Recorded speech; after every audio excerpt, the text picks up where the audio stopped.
ladies and gentlemen, the Philadelphia Phillies are hot. And I mean smoking hot right now. Our Philadelphia Phillies are exactly who we thought they were coming out of spring training right now. The Phillies are real, and they are spectacular. Welcome to the Ring the Bell Show. I'm Chris C. Francesco. Jason Kent, Dean Holzapple are here. We are streaming live in most places.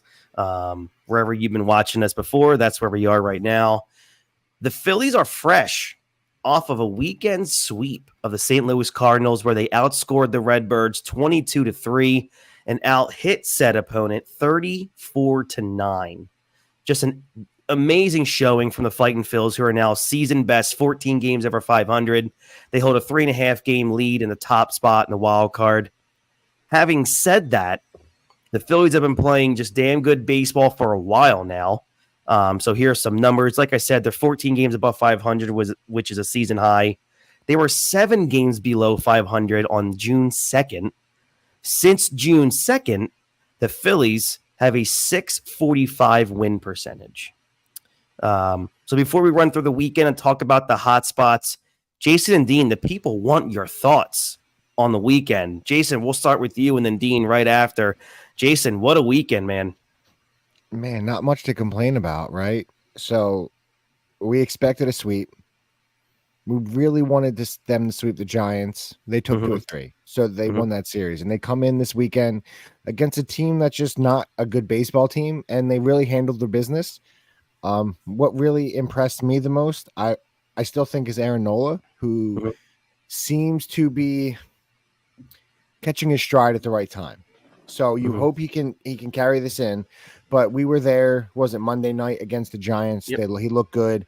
We were there again today. Another great start from him. Seven innings, 1 hit ball, which was that first batter of the game, and then really shut it down.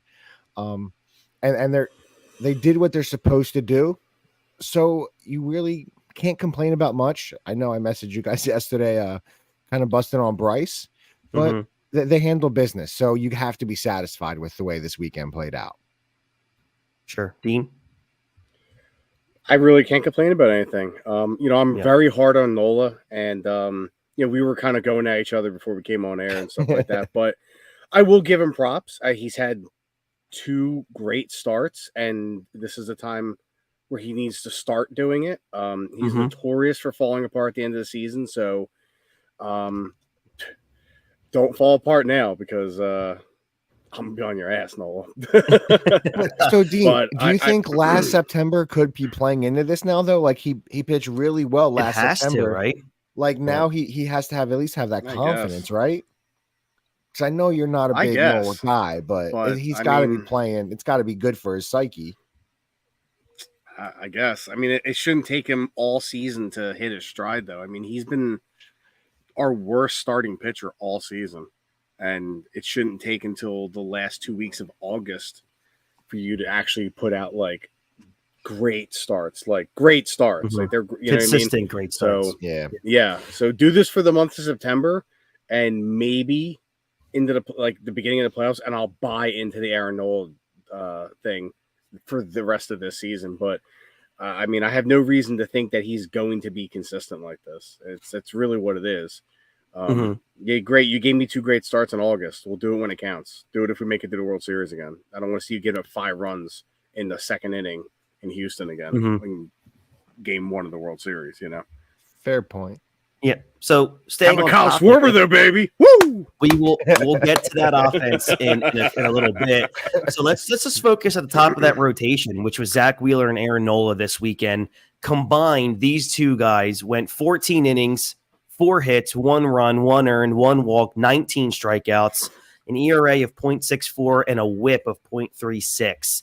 So if you want the visual definition of dominance, there it is. That's what a 1-2 punch, I'm not saying should do. I mean, that's like damn near perfect pitching.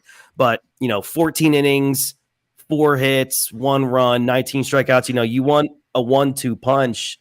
That's what you want. You want to see that. Not all the, I mean, obviously it's not realistic to say all the time, but that's something that you want to see more often than not, is your 1-2 doing what they should be doing. Like Dean alluded to, like this is what should have been done throughout the season. But it's nice to see that this is happening as we approach September. Nola on Sunday was just pure brilliance. He gave up literally the very first hit of the game. Very first batter of the game was a double, leadoff double, and then that was it. He retired his 21 the next 22 batters, 7 innings of one hit ball. It was clearly his best start of the season. And then you look at Zach Wheeler. Since the All-Star break, he has a 2.68 ERA, which is good for 5th best in the National League. 8 of his last 9 starts have been quality starts. He had 10 strikeouts Saturday night. His strikeout to walk ratio is the 3rd best in the National League and 5th best in baseball. So that's where Zach Wheeler is right now. So Jay, let me ask you, this 1-2 punch right now, man, this is what the Phillies need from here on out. Like, this is what they need. What are your what's your confidence level? I guess if you want to go from 1 to 10, where's your confidence level right now in this 1-2 punch as we get into September's next week? So beginning of the year, I would have said 10 because I was very high on Nola. I thought he was going to have a very good year, especially his contract year. Mm-hmm. But this is what I expected from the beginning. This is the type of outings I expected these two to have. I do think I know Wheeler has shown the track record of being a better performing pitcher, a much lower ERA. But Nola has shown flashes. So right now, it is really what have you done for me lately? And they're both pitching great. I don't expect Nola to give me 7 innings of 1-run ball every game. I really don't, because I know what he is. But if he can give me 7 innings of 3 runs, I'm okay, especially with the way Wheeler's pitching. If we can just get those other guys kind of rounding in the shape come September, October, I think we're in a good spot. Because I do believe in Nola as much as he's shown me, and as much as I, just a week ago really said I'm not on the Nola bandwagon anymore. I know what he can give us. So I do believe we're looking right now. We're looking at a positive Nola that can really carry into September and October, which I think is a very good thing. So I would say 7 right now. All right. How about you, Dean? I guess I'd agree with Jay. He made some good points. So a 7. Now let's kind of move over to the offensive side, which is something that's this past weekend. I mean, it was obviously the pitching was great, but like I said in the top of the show, man, just, when you outscore a team 22-3 in 3 games and you out hit them 34-9, you talk about an offensive juggernaut, man. I hadn't realized how bad the Cardinals actually were this year. And they're usually good. So I just was like, I don't pay attention to the NL Central or the AL Central. I could care less about those two divisions. But when I like checked in, at the beginning of this series, it was just like, they're this bad.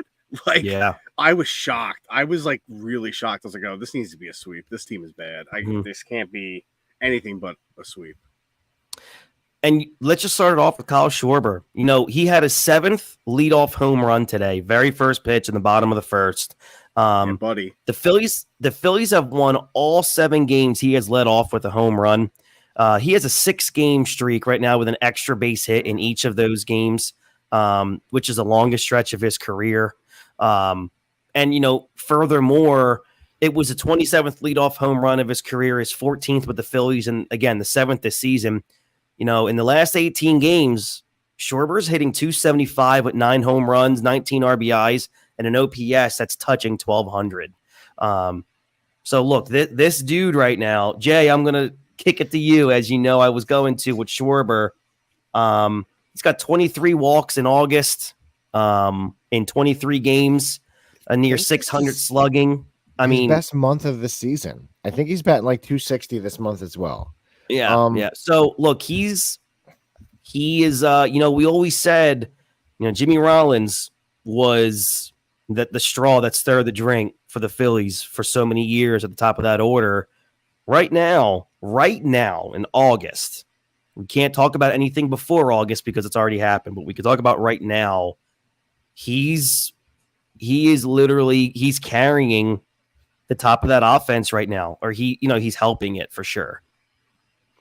Yeah. See, my issue, and I think you're right. A lot of my hate for Schwarber comes from Topper because they lead him off in Girardi. Mm-hmm. If he's in the cleanoff spot, let's just you can't guarantee a bat would have went the same, but that's a 3-run home run if he's in cleanup. So that's my issue. And I think I know I see all the stats where, when he leads off or he hits first, there are so many games over 500. I get all of that. And it is great for him to come up in the bottom of the first, or the top of the first, and just hit that home run. Mm-hmm. Yes. But that's a 3-run home run if he's in cleanup. I agree. You're up 3-0. So at this point, you're not going to change it. He's not going to change it. So you got to just rely on the fact that he's going to be the guy, and you're going to get a few first inning leads or those solo home runs. Mm-hmm. But it's how much are you devaluing his strikeouts, because he strikes out an awfully lot as well in the beginning of that lineup. So it's a double-edged sword, and you just got to take what you have with him and just know Topper's not moving him. So you just got to be okay with these. Like today, I heard all the crap. All my buddies said stuff to me when Schwarber hit that leadoff home run. It was a bomb, but you just, you're going to have it, but you also got to be okay with the strikeouts and the bad defense. No, I understand. And I will say this August, in 102 plate appearances, he's got 25 strikeouts. I mean, he's almost has as many walks as strikeouts, which is pretty damn good. In August, his OBP is over 400, which is, again, is spectacular. But Dean, your thoughts? You've been pretty even keel with Schwarber. I mean, you'll rip him when it was warranted, but you're also been the guy that's kind of been, look, he's going to have 100 RBIs at the top of that order this year, most likely. Probably touch close to 45 home runs again. Where are you at on Schwarber as it stands today? Well, to preface what I've always said, I would prefer a more traditional leadoff guy. I'm still in that old school mindset of what baseball should be. But I also understand that the game is evolving, and he only leads off. He only truly leads off once a game. So, I understand the theory behind it. Like, he's only leading off in the bottom of the first or the top of the first. Other than that, anybody can lead off. He could lead. He could be the 4-hole hitter and lead off twice in a game because the 3 guys in front of them got out. So I don't get as irritated by it as like Jay does, or a lot of the people do. A lot of people don't like the fact that the leadoff guy is batting. I think he's up to 190 after today. So, and I get that. And traditionally, I would be 100% on board with that.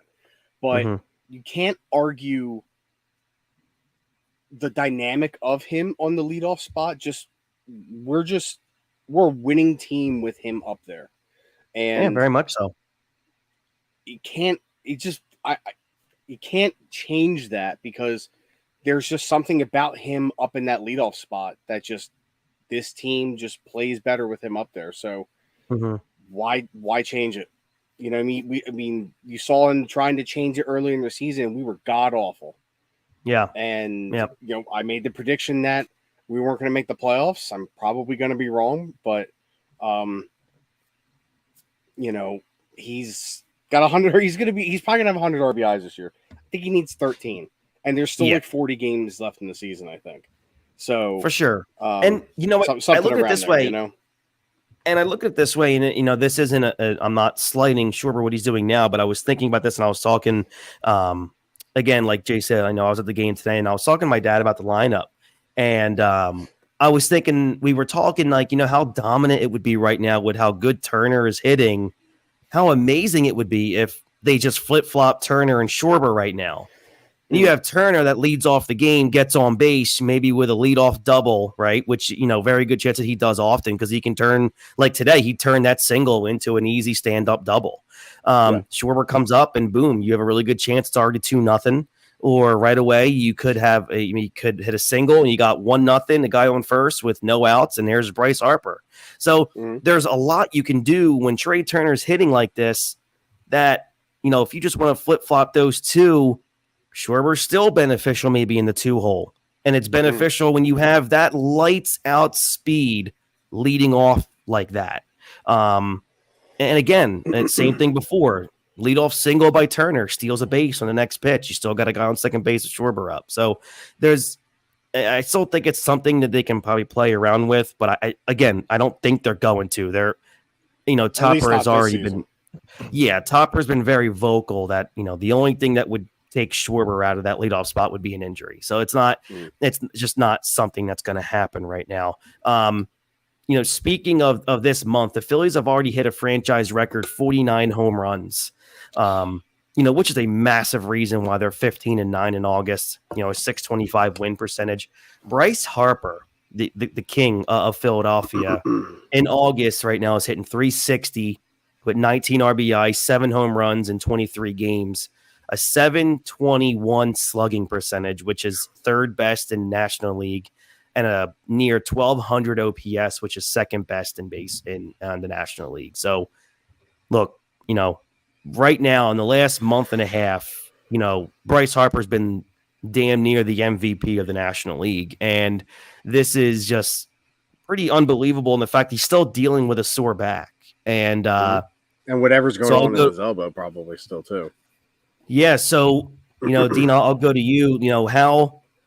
How incredible is it right now to see no matter where you put Harper, 3 or 4, you're almost guaranteed 1 or 2 hits and an RBI per game right now. I mean, this is why they signed him. He's doing exactly what we needed and wanted him to do when he came in. Listen, it's great when he hits a monster moonshot to the sky, but the fact that he's been able to become one of the best pure hitters in baseball, which is something he really wasn't in Washington. He was very much topping out at like 260 on his average. He's had a couple seasons, I think, in the 240s, and he was a very up and down just hitter. And now he's the smartest hitter in baseball. One of the smartest hitters in the game. He's easily the best hitter in the National League, in my opinion. It's just you can't. What are you gonna do with him? You can't. I mean, you can't walk him because he'll steal a base. But if he's not gonna hit you with power, he's not gonna beat you with power. I'm sorry. He's just gonna dink a single, hit a double. Yeah, he's gonna get on base, and he's walking a lot too. He's walking a lot, and he's not striking out at all. And it's amazing to see what he's evolved into since he's been here in Philly. Just a well-rounded hitter machine that can also hit for power. And now the power, since you prematurely said it, and I'm going to be on that bandwagon too, because after you said that, he hit, I think, 2 more home runs. His power is back, at least we think it is, and that is key for this time of year as we make this run, hopefully into the playoffs. Yeah, and I posted it in the group yesterday. They put the stat up on the Fox broadcast on Saturday night that Bryce Harper also has seen the least amount of strikes in the strike zone in Major League Baseball. So that just tells me one thing. He is the most feared hitter in baseball. And when you see the least amount of strikes, nobody wants to pitch to you. And and again, that's credit, like you said, Dean, that he is a well-rounded machine with the bat in his hand. And that's even against left-handed pitching. So it's, Jason, what are your thoughts on what we're seeing out of number 3? Expected. Once he started to show his power is back this last month, this is kind of what you expect from him. The average, it's great to see the average there. I don't expect him to sit around 310.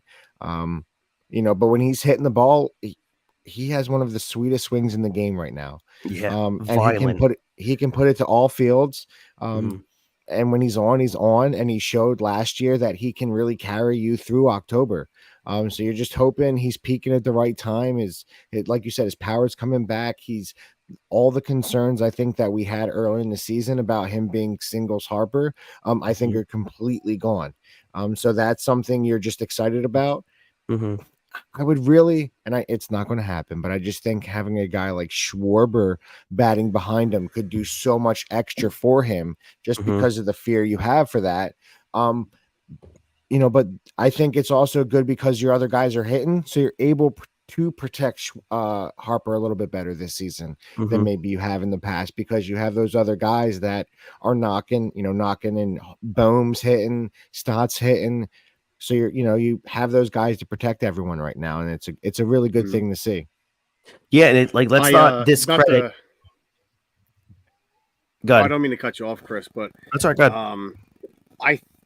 It's kind of crazy to think that as the season has gone on, and for his career, that maybe this injury was the best thing that could have happened to him, because look what he's had to do to just his approach has had to change. And now the power's coming back, and it's just like, okay, he's either he's such a perfect hitter now that because he's not just swinging for the fences anymore. He knows he can now just bloop a single, line drive single, stuff like that, or doubles, triples, stuff like that. Like, it's kind of, maybe it was a blessing inside the park home runs. Inside the park home runs. Now. Yeah, seriously. That's what Bryce does. Maybe it was a kind of a blessing in disguise that, we sacrificed his power for the first few months of the season, but we got such a great point. Incredible hitter, still clutch too. Just power. But now it's just now he's even more deadly because he's got the power back. So you know what I mean? Yep. I agree. And like I was saying before, is let's not even discredit Trey Turner. In the month of August, in 23 games, he's hitting 300, a 345 on base, good power stroke, 5 home runs, 16 RBIs. 28 hits in the month so far. So, Trey Turner has found that stroke, and he's been spectacular anymore as well. He's not a hack anymore, that's for sure. That's for damn sure. All right, we're going to take a quick break, our only one break, really quick to pay the bills. And then we're going to come back and we're going to talk about the upcoming week before we head out of here. But I am here to absolutely talk to you guys about Manscaped, because fantasy football is here. We're just, the NFL regular season is literally around the corner here. And as the season approaches, do not neglect the most important draft pick of all, man, and that's your game balls. We all know how injuries can ruin a season, so let Manscaped take care of that Reggie Bush of yours with their skin-safe technology.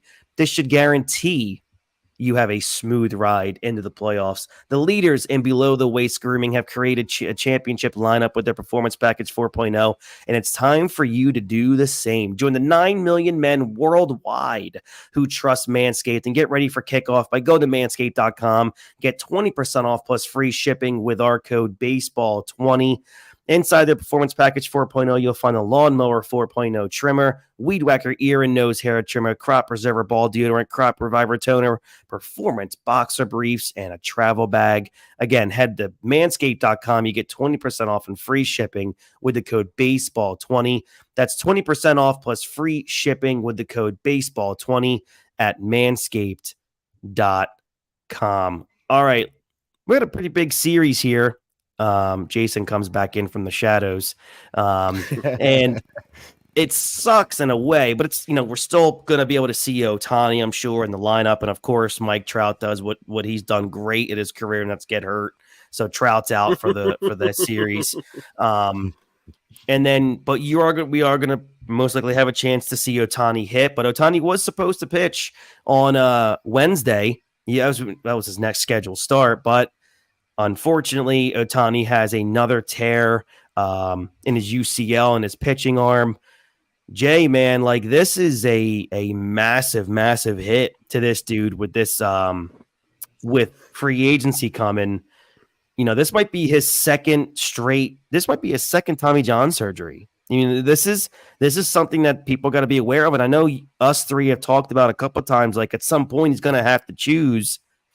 This might be the time that he might be forced to do so. It seems like that decision's getting pushed up. Yeah. I just can't see any way that he gets close to where they expected now. Yeah, I agree. It does stink. You have to look at this dude, two already. Yeah, and you're paying him, that kind of money. Listen, you just have to go back. You can't. I'm not saying you can't. You'd have to shut him down forever, but I do think this severely alters his contract. But it is nice. It's good for Philadelphia to be able to see him. I'm glad he's still playing. It does stink to me a little more that it feels like every time Trout comes out here, he's always injured and never gets to play. because he's the one I think a lot of people around here really, really want to see. So it does think he's playing, but it's a big series, especially with the teams we got coming after. So the Cardinals, we handled business. They have to handle business this week. This 3-game set.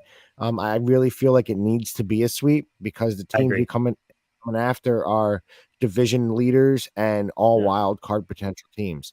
So we have a pretty tough, 12-game stretch after this. So this season or this series is a big series to just try to get up a little bit more before you hit the heavy hitters. I agree. And just a reminder to everybody, you got 3 at home here against the Angels. Then they go on the road for 6 games, 3 against the Brew Crew, and then 3 in San Diego. Then they come home for 3 against the Marlins, and then 3 against the Braves. So it's this is a pretty intense first half of September coming up. Dean, your outlook for this week and actually, the next couple weeks ahead. I mean, we'll get to that. Obviously, we're doing our shows weekly or twice a week, but still, that's a pretty daunting schedule the next 15 days.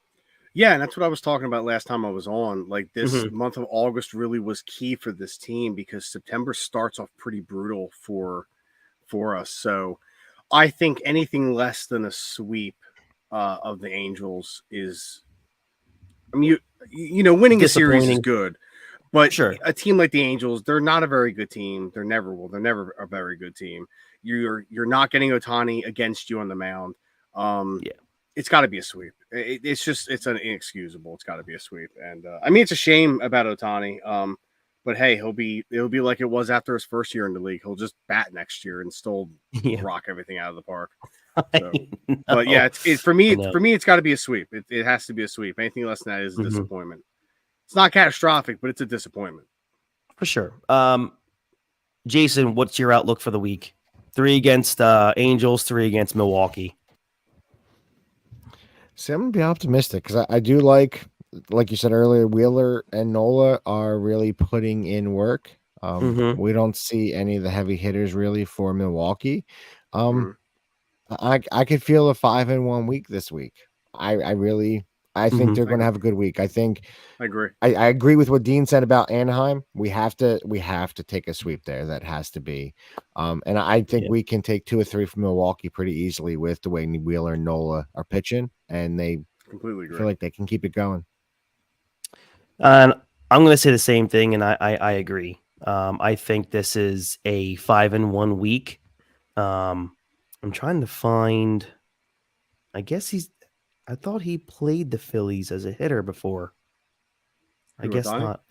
Yeah, I guess not, because I'm trying to find his splits against the Phillies, but I can't find it. But I guess he never hit against the Phillies. Oh, in 2023. I'm sorry. I'm looking at 2023. I'm an idiot. Dope. Let me see what he did. I'm trying to figure out what he did last year. But yeah, I think this is definitely a 5-1 week. The reason I say that is because, he hit 200 against the Phillies in 3 games. He went 2 for 10 with 4 strikeouts. So I'll take it, but he also walked 3 times.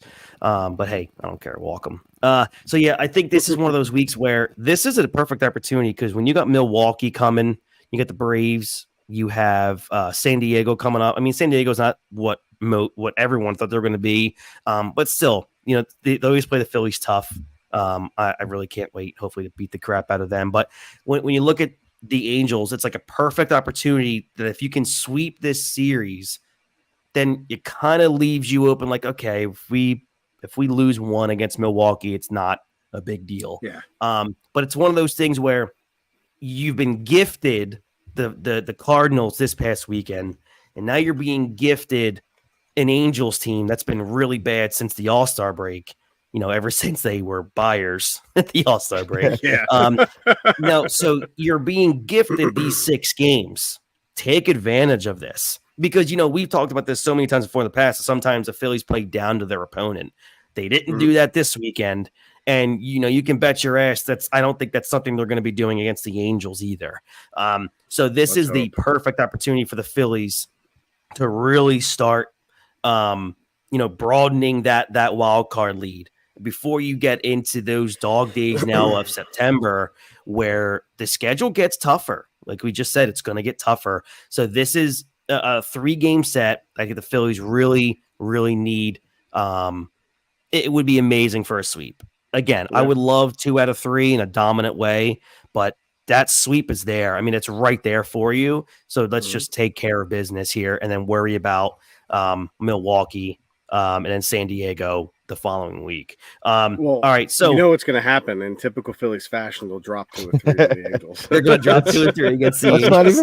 Don't put that out there. Not in the universe, guys. We don't need to do that. I know, but it feels like as much as it is like, oh, this should be a sweep. It also it's 100%. I could see that happening. That's the problem. That's right. That's what they do with these guys. All right, guys. Like you've seen the ticker on the bottom, head over to manscaped.com. Use our code baseball20 for 20% off and free shipping on your order. Head to SeatGeek.com right now.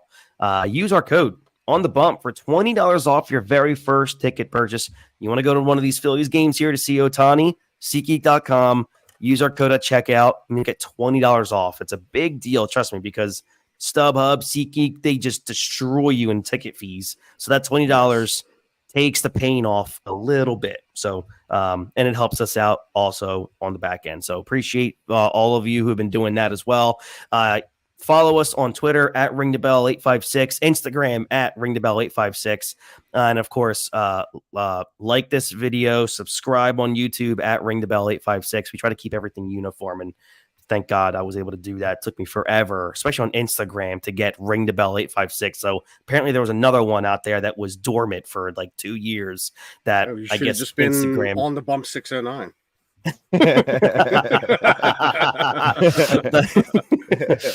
That's good. All right. Also, like I said, Jason and I have been working really hard behind the scenes. We're going to have merchandise coming to you guys very soon. That's something that we're actually really hoping to get up within the next week or two. Our goal was September 15th. I'm confident we'll be. Expectation. Yeah, that's not my expectation. That's not my expectation. So if I put a date of September 15th, I think Jason knows internally what Chris means is like September 5th. So I like to get these things ready to roll as soon as possible, because we have a lot of cool ideas that are going to be on these shirts, including our logos and stuff like that. Great. But we want things available to you before the postseason. So we got koozies coming for all the tailgates. We got a lot of fun stuff. Huggies. Looking forward. They're called Huggies now.